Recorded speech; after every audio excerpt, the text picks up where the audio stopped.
Mes très chers compatriotes, avant de commencer mon speech ce 29 avril 2019, permettez-moi de vous rappeler du conseil que notre ancien secrétaire général du Parti unique, UNC, le nommé Sengako François Framason, avait donné gratuitement à son jeune frère, le président Paul Biya. Il avait dit à l'homme du renouveau de ne pas accepter que le parti soit au-dessus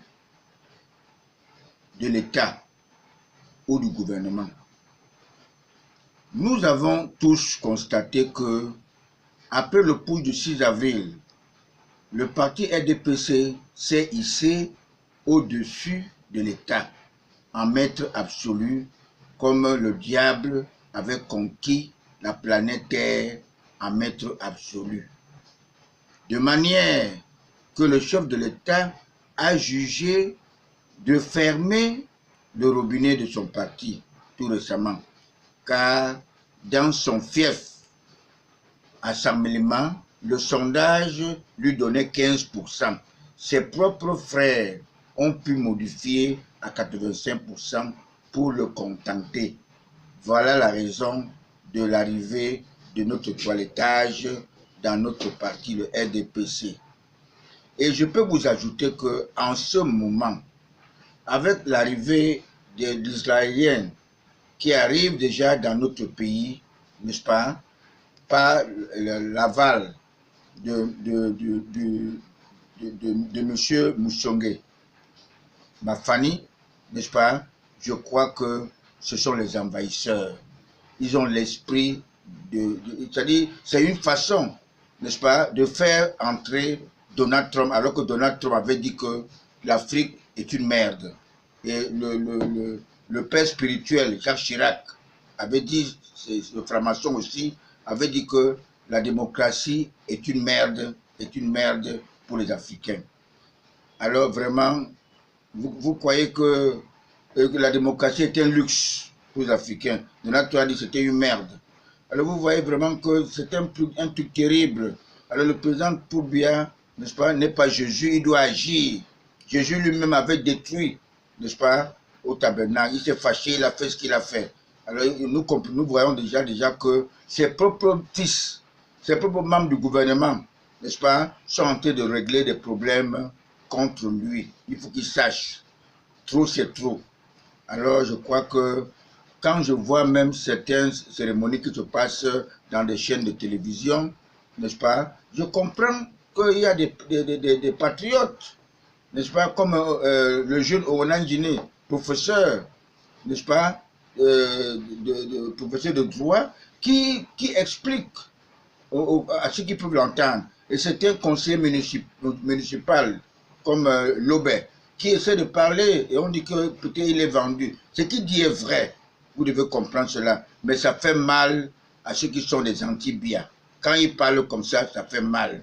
Alors Paul Biya est entouré de ceux qui ne l'aiment pas. Même dans son gouvernement, il y a des gens qui sont là, qui ne l'aiment pas. Cette histoire de crise anglophone, ça date depuis longtemps, n'est-ce pas? L'histoire de faire partie Paul Biya ne date pas d'aujourd'hui. C'était depuis 2010, quand le président Paul Biya, Sarkozy se trouvait avec son homologue à Libreville. Il lui a dit que nous voulons le gagnant-gagnant. Le président Sarkozy était surpris d'entendre cela. C'est en ce moment que Sarkozy n'a pas voulu venir au Cameroun parce qu'il savait que la carotte était cuite. Maraf arrivait à être chef de l'État, n'est-ce pas, à travers Vincent Bolloré. Il a fallu que le sage Paul Biya, n'est-ce pas, aille à tout prix trouver la fille de l'ancien président Amadou Ahidjo. Et ça a été fait comme ça, vous avez vu ce qui s'est passé. Mais maintenant, Boko Haram ne fait que durcir depuis ce bon moment-là. Mais je crois que le président Poutine de la Russie avec les Chinois, ça sera une confrontation. Paul Biya a diversifié les marchés partout, n'est-ce pas? Nous n'allons pas laisser comme ça. Il faut que Paul Biya mette son bâton de commandement en route. Et nous devons, je vous ai dit que cette histoire-là doit être arrangée spirituellement. Ce n'est pas avec les armes qu'on va arranger ce problème-là maintenant. Les francs-maçons sont derrière et Paul Biya doit comprendre que nous devons arranger ça d'une manière spirituelle. Avec Paul Biya, non à la recolonisation, non à la déstabilisation. Il n'a pas accédé au pouvoir par effusion de sang. Les sécessionnistes ne baisseront jamais les bras car ils sont bien équipés. Depuis l'année 2015, les armes ont transité par le Vouri, par l'entremise de Vincent Bolloré, un Français franc-maçon né en 1952. Le gouverneur Betty Assomon, Joseph, a demandé à sa hiérarchie les mesures pour cette circonstance dangereuse. Monsieur Sadi René lui a demandé de laisser passer ses armes. Ces maquisards s'en servent et l'élection 2018 n'a été qu'une bonne voie à ceux qui veulent conquérir le pouvoir, même avec effusion de sang.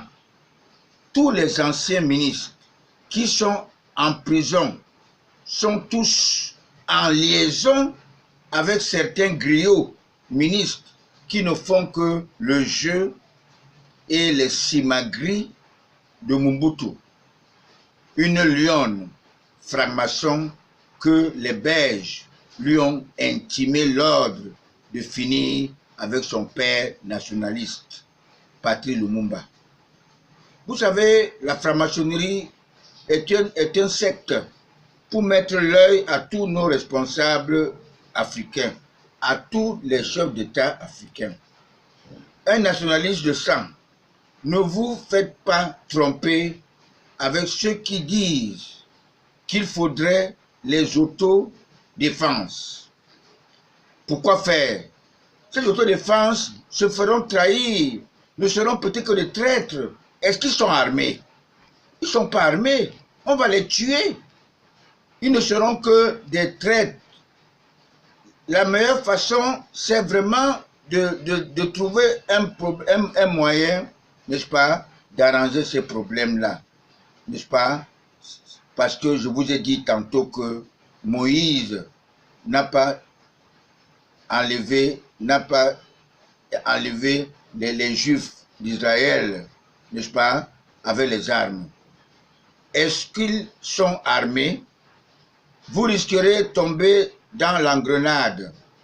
Je peux déjà vous informer qu'il n'y a pas que les mercenaires étrangers habillés avec nos tenues militaires.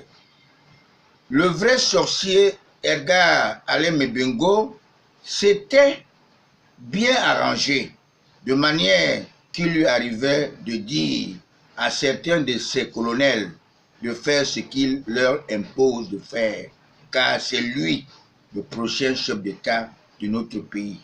Son père est très vieux. Il ne maîtrise plus rien. Je suis le Tout-Puissant. Personne ne peut lever la tête. Je lui donne raison parce que trop de familiarité engendre de mépris. Nous sommes en train d'être conséquents. Nous mourrons tous les jours.